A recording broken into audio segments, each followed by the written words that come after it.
በጣም አመሰግናለሁ ሁላችሁም እዚህ የመጣችሁት የመንግስት ኃላፊዎች የፓርቲ ኃላፊዎች እንደየ ፕሮቶኮላችሁ ሁላችሁንም እናመሰግናለን። ይህን መድረክ ሲአርፒፒ እና ቲቢኤስ ቴሌቪዥን ይህን መድረክ ይሰማል አሁን ይህን መድረክ ሲአርፒፒ እና ቲቢኤስ ቴሌቪዥን ስላዘጋጁት ምስጋና ይገባቸዋል። አይዊሽ ይህ መድረክ መቀለ ቢሆን በትግርኛ ቋንቋ ቢደረግ ኢንፋክት እንዲህ አይነት ውይይቶች ከሁለት ዓመት በፊት ይደረጉ ነበር። በጣም የሚያሳዝነው እንግዲህ ከሁለት ዓመት በፊት የነበረው ነገር ዛሬ ከሁለት ዓመት በኋላ ያንን መድረክ እንኳን መቀለ ላይ ለማዘጋጀት ያልቻልንበት ሁኔታ ነው ያለው እና ሆፕፉሊ በአጭር ጊዜ ውስጥ ይሄ ነገር ተሻሽሎ ያው ከዚህ አሁን ካለንበት በተሻለ ሁኔታ ትግራይ ላይ ቢዘጋጅበት ሁኔታ ይኖራል ብዬ ተስፋ አደርጋለሁ። ብዙ አላሰለቻችሁም። በጣም አጠር አድርጌ ነው የማቀርበው። ትግራይ ያለው ሁኔታ ያው ከጊዜ ወደ ጊዜ ብዙ ጊዜ ይገለጻል። ቀደም ሲል የገለጹት ፔፐር አቅራቢዎችም በዝርዝር ገልጸውታል። እንዴት እዚህ ደረስን የሚለው ነገር ግን መታየት አለበት። እንዴት እዚህ ደረስን? ምንድነው መነሻው? በምን አይነት አባጣ ጎርባጣ የሆነ አመጣጥ ነው የመጣ ነው የሚለው ነገር አይ ቲንክ በደንብ አድሬስ መደረግ አለበት። አትሊስት እኔ በማውቀው ሙያ ወይም እኔ ባለሁበት ሙያ አንግል ይሄ ነገር ማየት ተገቢ ነው። እሱን ካቀረብኩ በኋላ እንግዲህ ማሳያዎችንም ጭምር አቀርብና የመፍትሄ ሐሳብ ደግሞ በመጠቆም አጠናቅቃለሁ ማለት ነው። ወደዚህ ስመጣ ከአንድ ወዳጄ ጋር በስልክ እያወራው ነበርና ይሄ ወዳጄ ከመቀለ ነው ደወለልኝ። መንግስት መልሰናል ለሚሉ ሰዎች ቀረብ ያለ ወገንተኝነት አለው ይሄ ወዳጄ። ሁሉም ነገር እነሱ የሚያደርጉት ነገር ልክ ነው ብሎ ነው የሚያምነው።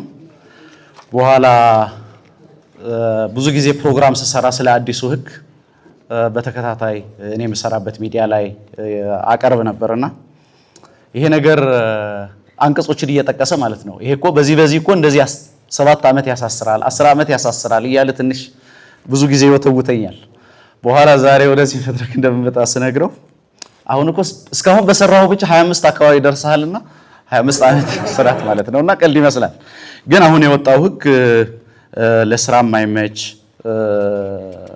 እንደ ጋዜጠኛም ሆነ ለመስራት የማይመች ሁኔታ ነውና እኔ ፖለቲካል አወራር ለሚመጣሁት ነገር ግን ሁሉንም ሴክተር የሚነካ ነው አሁን የወጣው ህግ ሁሉንም ሴክተር የሚነካ ሁሉንም ሙያተኛ በየትኛውም ሴክተር ውስጥ ያለው የሚመለከት ነው። ለዚህ ነው እንዴት እዚህ ደረስን የሚለውን በብዙ መለኪያዎች መገምገም አስፈላጊ የሚሆነው። በ1983 የመንግስት ለውጥ ሲደረግ አንድ አዋጅ ነበር። ልክ 83 ልክ የመንግስት ለውጥ ከመጣ በኋላ 1985 ዓ.ም አዋጅ 3485 የሚባል የሚዲያ ህግ ወጥቶ ነበርና ይህ የሚዲያ ህግ ብዙ መጽሔቶች ብዙ ጋዜጦች እንዲስፋፉ እድል የሰጠን የነበረው። ስለዚህ ከመንግስት ናሬሽን በተለየ ሁኔታ የግል ሚዲያ ስለሚያስፈልግ ያንን ናሬሽን ለመፍጠር መንግስትንም ኦዲት ለማድረግ ቅድም ዶክተር ሙስ ሲል የነበረው መንግስት መጠየቅ አለበት፣ ስልጣኑ መሞገት አለበት፣ መጠየቅ አለበት፣ ኦዲት መደረግ አለበት ሲል ነበርና ከዛ አንፃር በጣም አስፈላጊ ነው የፕራይቬት ሚዲያ መስፋፋት በሚል ብዙ መጽሔቶችና ጋዜጦች ኢትዮጵያ ውስጥ ነበሩ ልክ ይሄ ህግ ከወጣ በኋላ እና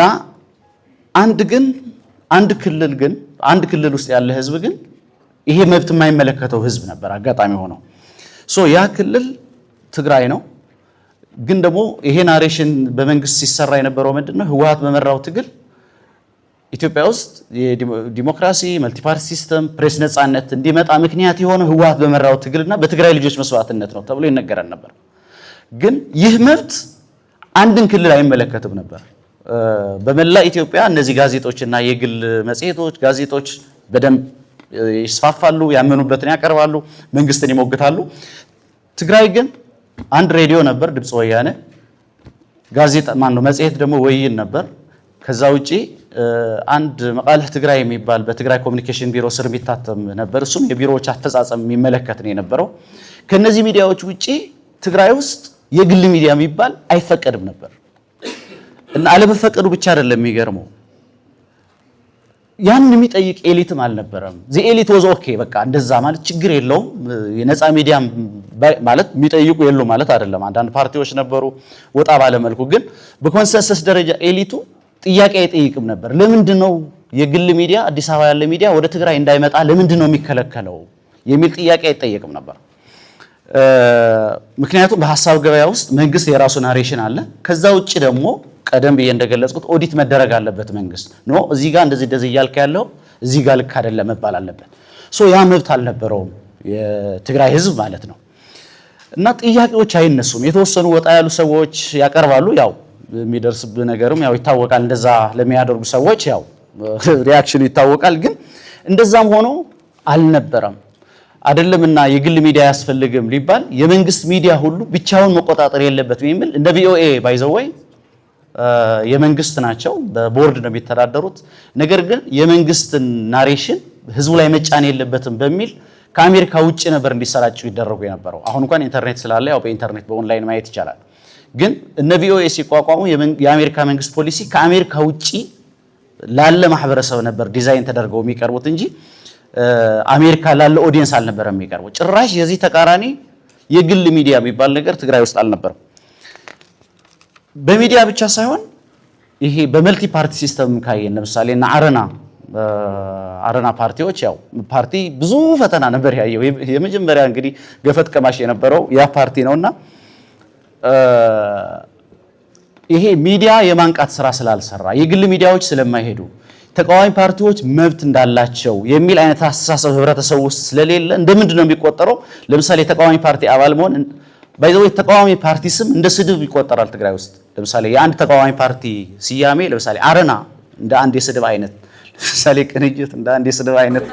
አሁን ያ የሆነበት ምክንያት ምንድነው? ሚዲያ ስለሌለ ነው። በቃ የለም፣ ያንን የሚያነቃ የለም።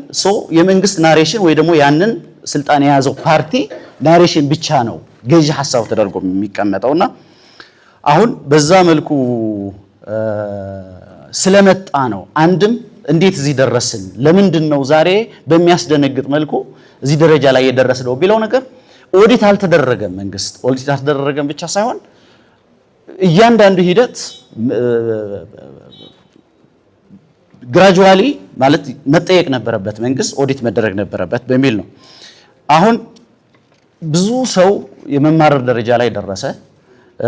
መከራው በዛ፣ መስዋዕትነቱም በዛ፣ እስራትም። ከዛ በኋላ እነዛ ኦዲት ማድረግ ያላስለመድናቸው መሪዎች መጡና ሁሉም ነገር ማድረግ እንደሚችሉ ስለሚያውቁ ወይም ያ መብት ስለተሰጣቸው ይሄ የብላንክ ቼክ ፖለቲካ ማለት ነው። ብላንክ ቼክ የሚባለው አለ። አማውንቱ ቼክ የሚወስደው ሰውዬ ብቻ ነው የሚሞላው፣ በሱ መብት ላይ ነው የሚመሰረተው። ልክ ትግራይ ላይ የነበረው የብላንክ ቼክ ፖለቲካ ነው ማለት ስልጣን የያዙ አካላት በቃ እነሱ አስበው ካላሰቡልን በስተቀር እነሱን ኦዲት ማድረግ ልክ አይደለም የሚል አይነት አስተሳሰብ ነው የነበረውና ለዛ ነው በነገራችን ላይ በአንድ ዓመት ከሁለት ወር ኤርትራን በለጥናት በጣም በሚገርም ሁኔታ ማለት ነው። ልክ ጽምዶ የተባለው እንቅስቃሴ የተጀመረው የዛሬ ዓመት ከሁለት ወር ነበር። ኤፕሪል 19 ነበር የመጀመሪያ ጽምዶ የሚል እንቅስቃሴ የተጀመረውና የ36 ዓመት ያላት ኤርትራ በአንድ ዓመት ከሁለት ወር በለጥናት። ለዛ ነው ማለት ባለብሉ መብት ናቸው እነዛ ሰዎች ማለት ህዝቡን የሚመለከቱት እንደ አንድ አኗኗሪ ዝም ብሎ እንደ ኢንግሪዲየንት ልክ ምግብ ላይ የምንጨምራቸው ኢንግሪዲየንትስ አሉ አይደል? ልክ ህብረተሰቡ ምንም ነገር ብንሰጠው ምንም ነገር ብንጭንበት ምንም ነገር መጠየቅ አይችልም። በቃ አኗኗሪ ነው። ለኛ ምቾት ሲባል ነው ወደዚህ ፕላኔት የመጣው ብሎ የማሰብ አይነት ነገር የመጣው ኦዲት ስለማይደረግ ነፃ ሚዲያዎች ስላልነበሩ ሲቪክ ስላልነበረ ተቃዋሚ ፓርቲ እንደፈለገ እንዲንቀሳቀስ መብት ስላልነበረው እዛ ደረጃ ላይ ደረሱ። ለዛ ነው አሁን በዛ መልኩ ልክ ያ ባለ መብት ማለት እንደሱ ላይ ለምሳሌ እናት በወለደችው ልጇ ላይ አታዝብ። ለምሳሌ አራት ልጅ ብትወልድ አንድ እናት ወይ ሶስቱም ለትግል ትሰጣለች። የውድብ ናቸው ልጆቿ አምጪ ትባላለች፣ ትሰጣለች። ያ የሚወስደው አካል ዩሊንታ ይዞት አይ በቃ ይበቃሻል፣ አንድ ልጅማ አንቺ ሊጦር ይገባል እስካላላት ድረስ እንግዲህ የተለየ ባዮሎጂካል አሬንጅመንት የለም ትግራይ ውስጥ። ማንም እናት አንድ ልጅ ለመውለድ ያለው ፕሮሰስ ባዮሎጂካል ፕሮሰሱ ይታወቃል። ማለት በተለየ ሁኔታ ልጆቿ ማትወድ እናት ናት ትግራይ ያለችው ልንል አንችልም። በየትኛውም ዓለም ላይ እንዳለች እናት እኩል ልጆቿ የምትወድ እናት ናት ትግራይ ውስጥ ያለችው። ግን እንደ ጀብድ ተደርጎ ይወራል። ለምሳሌ 5 ልጆቻቸው የተሰዋባቸው እናት 4 ልጆቻቸው የትም ዓለም ሰምታችሁ ታውቃላችሁ? እንደዚህ አይነት ነገር የለም እኮ ትግራይ ላይ ብቻ ነው። በቃ ልክ እንደ ገጸ በረከት ወይም እንደ መልካም ነገር ወይም እንደ ጀብድ የሚወራው መኖርን ሳይሆን 5 ልጅ ተሰውተዋል፣ 4 ልጅ ተሰውቶባታል፣ 1 ልጅ ብቻ ነው የቀራት ይባላል። አሁን ያለውንም ልጅ አምጪ ስትባል ሁላችንም ደነገጥን። ምክንያቱም የመጣንበት ፕሮሰስ ቀደም ብዬ እንደገለጽኩት ያንን ኦዲት የሚያደርግ አይነት ነገር አይደለም። ማለት ፖለቲከኞች ኦዲት ካልተደረጉ ለምን እንደዚህ ታደርጋላችሁ ካልተባሉ ሚዲያ ካልጠየቃቸው በቃ መንግስት በባህሪው ወይም ስልጣን ላይ ያለ የፓወር ኢስታብሊሽመንት ላይ ያለ አካል ስግብግብ ነው በባህሪው። ማለት ገደብ የለው ማለት የበለጠን የሚጠይቀው እንጂ ይበቃኛል፣ አይ ከዚህ በኋላ እናንተ እንደዚህ ሆኑ አይልም።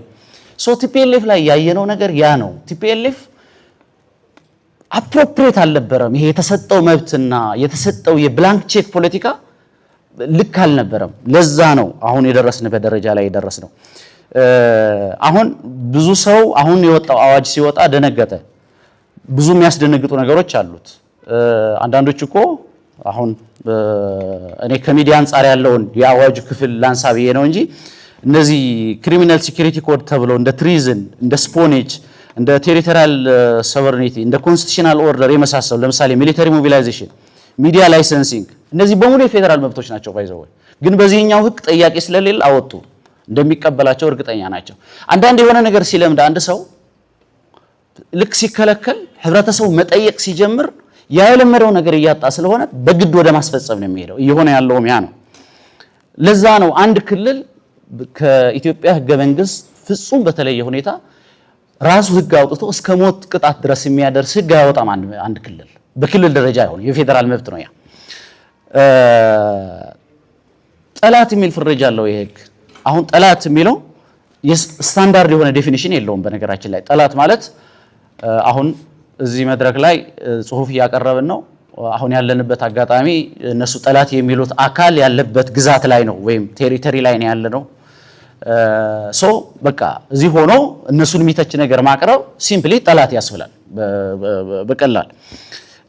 ስለ አስገዳጅ ምልመላ ዘገባ ማቅረብ እንደ ጋዜጠኛ ይሄ ነገር እኮ ተገቢ አይደለም ብሎ መጠየቅ ወይም ቲፒኤልኤፍን መተቸት ወይም ደግሞ የመለሳችሁት ምክር ቤት ህገወጥ ነው ልክ አይደለም ብሎ መጠየቅ፣ እንደ ዜጋ ጦርነት አያስፈልግም ብሎ መጠየቅ፣ እነዚህ ጠላት ያስብላሉ በቀላሉ ማለት ነው። ጠላት የሚለው ፍረጃ ባይዘው በጣም ቅርብ ነው። እነዚህ መንግስት ለመለሱ ወንድሞቻችን አያቶቻችን ለምሳሌ አንቀጽ 17 እድሜው ለትግል የደረሰን ሰው መደበቅ። ለምሳሌ እናት ልጇን ብትደብቅ፣ ለምሳሌ 3 ልጆች አሏት፣ 2ቱም ተሰውተውባታል፣ አንድ ነው የቀረውና ሊጦረኝ ይገባል ይሄ ልጅ ብላ አሁን አይ በቃ ጓዳ ግባ ብላን ብላ ብትደብቀው 7 ዓመት ያስፈርዳል እናትየው ላይ ማለት ነው። አሁን ይሄ ኦዲት ያልተደረገ መብት ያመጣው በቃ ወደ አውሬነት ነው የምትቀየረው መጨረሻ ላይ ያንን ያገኘውን ነገር ስታጣ ወደ አውሬነት ትቀየራለህ። ያ ያመጣው ነገር ነው። በመግለጫ መተቸት፣ ለምሳሌ በሚዲያ መተቸት፣ በመግለጫ መተቸት። በነገራችን ላይ የህግ ትግራይ ላይ ብቻ አይደለም አፕላይ የሚደረገው ከትግራይ ውጪም ተጋሩ ላይ ብቻም አይደለም። ተጋሩ ያልሆኑትን ይመለከታል በመላው ዓለም ያሉት። በነገራችን ላይ መግለጫ የሚያወጡ ተቋማት አሉ። ዩሮፒያን ዩኒየን አወጥተዋል፣ ሂውማን ራይትስ ዎች አወጥተዋል፣ ስቴት ዲፓርትመንት አወጥተዋል። እኔ አሁን አንዳንዴ የማስበው የስቴት ዲፓርትመንቱ ኃላፊ ማርኮ ሩቢዮ ቀዳማዊ ወያኔ ፍርድ ቤት ሊፈረድባቸው ይችላል እድሜ ልክ ምናምን እና መጨረሻ የለውም። አንቀጽ 18 ለምሳሌ በጽሁፍ በንግግር በምስል መልእክቶችን ማስተላለፍ፣ ሰማዕታትን የሚመለከት ጥያቄ ማቅረብ ወይም ደግሞ ለምንድን ነው ይሄ መስዋዕትነት የተከፈለው ማለት ወንጀል ነው። በአሁኑ ሰዓት የከዚህ በፊቱ ጦርነት መቼ ኦዲት ተደረገ፣ ለምንድን ነው ዋጋ የምንከፍለው ብሎ መጠየቅ ወንጀል ነው አሁን ባለው ሁኔታ። አንቀጽ 44 ከጠላት ጋር ማበር የሚል አለ። ለምሳሌ ያው ቀደም ብዬ እንዳልኩት ስታንዳርድ የሆነ ዴፊኒሽን የለውም። ጠላት የሚለው ምንድን ነው የሚያሟላው፣ የትኛው አካል ነው ጠላት የሚባለው የሚለው ነገር ስታንዳርድ ዴፊኒሽን ስለሌለው ይሄ ህግ የቀድሞ ጠቅላይ ሚኒስትር ልጅ ማማትም አይፈቅድም ብላ ነበር ከቀናት በፊት። ሆፕፉሊ ሶቨር ማይንድድ ሆና እንዳለችው ተስፋ አደርጋለሁ። አንዳንዴ እሱ ተቃራኒም ስለምትል አንቀጽ 66 በሌለበት ፍርድ ማስተላለፍ የሚል አለ። ለምሳሌ እንደ ህግ አስቀምጠውታል። በአብዛኛው በሆነ አጋጣሚ ከእጃቸው የወጣ ሰው ለነሱ የማይመች ነገር ሊናገር ይችላል ተብሎ ስለሚገመት በሌለበት ፍርድ መስጠት አንቀጽ 66 ላይ ተቀምጧል። አንቀጽ 74 ያለ ዋራንቲ መጥቶ ማሰር መፈተሽ የሚመለከት ህግ አለ። በጣም የሚያስቅ ሌላው ደግሞ ምንድነው አንቀጽ 70 ላይ የሞት ፍርድ አፈጻጸም በተመለከተ የሚፈጸም የሞት ፍርድ ነው የሚለው። ብዙ ጊዜ የሞት ፍርድ ሲባል ኢትዮጵያ ውስጥ ብዙ ሰው የሞት ፍርድ ይፈረድበታል። ሁለት ሰዎች ላይ ነው የተፈጸመው እስከዛሬ ድረስ ምናልባት መታቆት ከሆነ ከ1983 ወዲህ ሞት የሚፈረድበት ሁሉ ይፈጸምበታል ማለት አይደለም። የጀነራል ሀየሎም ገዳይና ማለት ጀማል ያሲን እና የቀድሞው የደህንነት ሹም ክንፈ ገብረመድህን የሳቸው ገዳይ ሁለት ሰዎች ብቻ ናቸው የሞት ፍርድ በኢትዮጵያ ታሪክ እስከዛሬ ድረስ የቅርብ ጊዜ ታሪካችን ውስጥ የምናውቀው። ይሄኛው ግን አንቀጽ 70 ላይ ስለ አፈጻጸም ነው የሚያወራው። ይፈጸማል ነው የሚለው እና ፕሬዚደንቱ ፈርመው ተፈጻሚ ይሆናል ማለት ነው። የሚፈረድበት ሰው ዝም ብሎም አይደለም እና የአዋጅ ጉዳይ እዚህ ላይ ገታ አድርገውና ትንሽ በተደጋጋሚ ብንነጋገርበት ትንሽ ፈኒ ስለሚመስል አንዳንዱ ነገር ግን በራሳችን ህይወት ላይ ስለሆነ ኢምፓክት ያለው እሱን ጠቅሼ ልለፍ። ይህን ለምንድን ነው የምታደርጉት ብሎ ሚዲያ ሲጠይቃቸው ሁሌ የሚነሳ ጀስቲፊኬሽን ምንድነው? ምዕራብ ትግራይ የሚባል ነገር እንዲመለስ ወይም ተፈናቃይ እንዲመለስ የሚል ጀስቲፊኬሽን ነው የሚቀርበው። ተፈናቃይ እንዲመለስ በዚህ ደረጃ ተገዶ አውቶቡስ ላይ የሚጫን ልጅ እናቱ እያለቀሰች በግዳጅ ታፍሶ አውቶቡስ ላይ የሚጫን ልጅ ከልቡ ተታኩሶ እንግዲህ ተዋግቶ ምዕራብ ትግራይን ያስመልሳል የሚለው ነገር በጣም አጠያቂ ነው። በዛ መልኩ የሄደ ልጅ ሊዋጋ ይችላል ወይ ከኋላ ነው የሚመታው፣ አልገባም ወደ ጦርነት ሲል ከኋላ የሚመታል እንጂ በወኔ ታግሎ መሬትን የሚያስመልስ ወይ ተፈናቃይ የሚያስመልስ እኔ ሰባካሪ ያለው ተፈናቃዮች አንዳንድ እናቶችና አባቶች አሉ ምደውልላቸው ምንድነው የሚሰማችሁ በዚህ መልኩ ወጣቶች ሲታፈሱ በትክክል እናንተ እንድትመለሱ ያደርጋል ወይ ይህ አሁን እየተደረገ ያለው አፈሳ የሚል ጥያቄ ሳቀርብ እነሱ ደስተኞች አይደለም። እና ከዛ አንፃር አሁን እየተደረገ ያለው ሬዚስታንስ የሶሳይታል ሪጀክሽን ነው ብዬ ነው የማምነው። ሶሳይታል ሪጀክሽን ነው፣ ጀነሬሽናል ሪጀክሽን ነው። አሁን የዚህ የቲክቶክ ጀነሬሽን አርቲስቱም በየደረጃው ያለ የማህበረሰብ ክፍል ሪጀክት እያደረገው ነው ይሄኛውን ነገር። ግን ቀደም ተብሎ ቢጀመር የማንቃቱ ስራ ነፃ ሚዲያ ቢኖር እዚህ ደረጃ ላይ አይደረስም ነበር ብዬ ነው የማምነው። ዲያስፖራ ካሉ በጣም ጥቂት ከነሱ ጋር በጥቅም በዝምድና ወይም በተለያየ ምክንያት ትስስር ካላቸው ሰዎች ውጪ ዲያስፖራም በነገራችን ላይ ቶታሊ ሪጀክት አድርጎታል። ይሄ ከዚህ በፊት እንደፈለጉ ገንዘብ ማዋጣት እንደፈለጉ ይሄ በገንዘብ መደገፍ የሚባለው ነገር አሁን የለም። ስለዚህ ሪጀክት ተደርጓል ማለት ነው። ተገቢ ነው። በቅርቡ እንደውም አንድ ሚዲያ ላይ የወጣ ሊክድ ኦዲዮ ነበር፣ አይታችሁት ይሆናል። ካናዳ ላይ ስብሰባ ተደርጎ እንደለመዱት ልክ መዋጮ ሲደረግ ሰዎቹ ሰውን ለማነሳሳት መጀመሪያ የኮሚቴው አባላት የተወሰነ ገንዘብ አዋጡና በኋላ መጨረሻ ላይ አያዋጣም ሰው። ከዛ ይሄ መነሻ አድርገው ያዋጡት ገንዘብ ብቻ ነው በቃ የተዋጣው። ከዛ መጨረሻ ላይ ጭራሽ አይደለም እንዳለ ያዋጡ ድምጹን ቀርጸው መድረክ ላይ የነበሩ ሰዎች ይዘው ወጥተው ሚዲያ ላይ ወጥተዋል። እና ይሄ አልነበረም፣ ከጥቂት ዓመታት በፊት አልነበረም። ይሄ የአንዱ የሶሳይታል ሪጀክሽኑ አንዱ ማሳያ ነው። አሁን ባለፈው አይታችሁ ይሆናል ዶክተር ደብረጽዮን እነዚህ የተወሰኑ አክቲቪስቶች አሉ በእነሱ በህወሓት ጽሕፈት ቤት ውስጥ ሆነው በተለያየ መንገድ የሚንቀሳቀሰው። ስለዚህ በዲጂታል ሚዲያ እየተበለጥን ነውና ምን እናድርግ ለምንድን ነው የማታነጋግሩን በተደጋጋሚ ውትወት አድርገው ሰብስበዋቸው ነበር ባለፈውና አሁን የቀረበው ነገር ምንድነው? ምንም ነገር ሲባል ስለ ምዕራብ ትግራይ አውሩ ነው የሚባለው።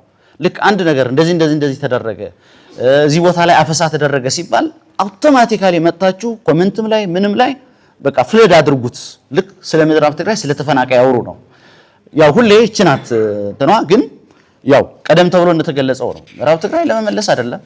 አሁን ጦርነት ውስጥ ሲገባ የሚመለስ ነገር የለም። በጦርነት የሚመለስ ነገር የለም። ተጨማሪ ጉዳት ተጨማሪ 2013 ጦርነቱ ሲከፈት ነው ምዕራብ ትግራይ የሚሄደው ያሁላ ተፈናቃይ የተፈጠረው።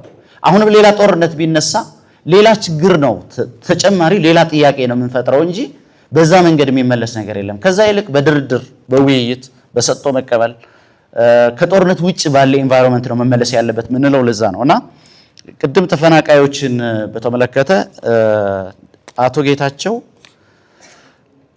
ለመድረክ የማይበቁ ብዙ ዝርዝር ጉዳዮች አሉ እና ፉል ኮሚትመንት አለው ፌደራል መንግስት ብለው ነበር።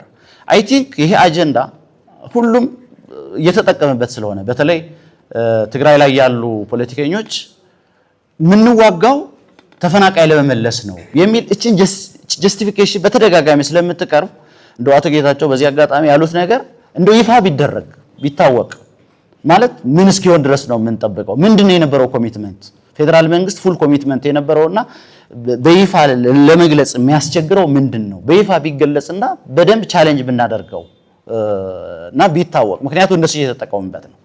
ምንም ነገር ቢባል ለምን ፌደራል መንግስትን አትናገሩ ይባላል። አሁን ይሄን ነገር ስናወራ ወዲያውኑ ለምንድን ነው ፌደራል መንግስት እንደዚህ ማትሉት ነው የምንባለው? ለምንድን ነው ሌላውንም ማትተቹት ይባላሉ። ሁለት ማድረግ እንደሚቻል ማለት አይታሰብም። ባይዘው የነሱ አካሄድም መተቸት ፌደራል መንግስትም ዳተኛ ሆኗል ተፈናቃይ እንዳይመልስ ማለት ይቻላል እንላለን። ብዙ ጊዜ እንተቻለን። 8 ዓመት ብሎ እንግዲህ ፌደራል መንግስትን በመተቸት ነው የምታወቀው። ኦልሞስት ባህላዊ ጨዋታ ነው። ግን ሁሌ ደግሞ አንድን አካል ኤክስተርናል የሆነውን አካል ብቻ እየተቸ ደግሞ መኖር አይቻልም። ወደ ውስጥ ደግሞ የችግሩ ሶርስ ማየት ያስፈልጋልና ወደ መፍትሄው ስንመጣ ያው ጥሌ እየገላመጠኝ ነው። ወደ መፍትሄው ስንመጣ ሁለት ነገር ነው። ቅድም ፕሮፌሰር ማነው ዶክተር ሙስ የትግራይ ህዝብ በስቴት ኦፍ ኤክሰፕሽን እና ስቴት ኦፍ ኢመርጀንሲ በኤክሰፕሽን ውስጥም ስቴት ኦፍ ኢመርጀንሲ ውስጥም ነው ያለው። ስቴት ኦፍ ኢመርጀንሲ ለአጭር ጊዜ ነው እንግዲህ የሚወጣው። ትግራይ ላይ ግን ቋሚ የመንግስት መዋቅር አድርገውታል። አሁን ይሄ መታገል ማለት እኔ አሁን ጋዜጠኛ ነኝ አንድም ፓርቲ ወይም ቲፒኤልኤፍ መታገል አለበት ወይ ቲፒኤልኤፍ እንደዚህ ማድረግ አለበት በፕሪንሲፕል ደረጃ እንደዛ ማለት ላይ ተጠበቅብኝ ይችላል። ግን በቀጥታ እኔን ስለሚነካ እኔ እንደ ጋዜጠኛ ባልኖርባት ትግራይ ስለተፈጠረች የግድ በሆነ መንገድ አይ ነው እዚህ ያላችሁ ፖለቲከኞች ትግል ውስጥ ያላችሁ በሁሉም ሴክተር ላይ ያለ አካል ይሄ ነገር ሁላችን የምንኖርባት ትግራይ ለመፍጠር ሁሉም የሚችለውን ማድረግ አለበት። ያ ብቻ ሳይሆን እነዚህ አሁን እያደናቀፉ ያሉ አካላት በቃ የምንኖርባትን ትግራይ ለመፍጠር እነሱን ዞር ማድረግ ለምርጫ የማይቀርብ አይነት አማራጭ ነው። ሶ ያ ይደረጋል። በህገ መንግስታዊ መስመር ደግሞ ወደ ፌደራል መንግስት ወደ የፌዴሬሽኑ አካል ሆና ትግራይ ደግሞ እነዚህ አሁን ያጣቻቸው መብቶች ከውክልና ጋር ተያይዞ በተለያየ መንገድ ያጣቻቸውን ነገሮች ወደ መመለስ አለብን። በጣም አመሰግናለሁ። ከዚህ በላይ ባላስረዘመው ቴንክ ዩ። እጅግ በጣም አመሰግናለሁ ዳዊት። እንደምታውቁት ከ20 ዓመታት በላይ በዚህ ሙያ ያገለገለ ትልቅ ባለሙያ ነው። የአውራምባ ሳይንስ አዘጋጅ ነው። በነገራችን ላይ የ2010 እንደ አውሮፓውያን አቆጣጠር የሲፒጄ ተሸላሚ ነው። ምናልባት ይህን ሽልማት በኢትዮጵያ ብቸኛ ሰው ይመስለኛል። ስለዚህ አሁንም ደግሜ ዳዊት በጣም አመሰግናለሁ። ጊዜ አልወስድም። የመጨረሻ አቅራቢያችን ዶክተር አበራ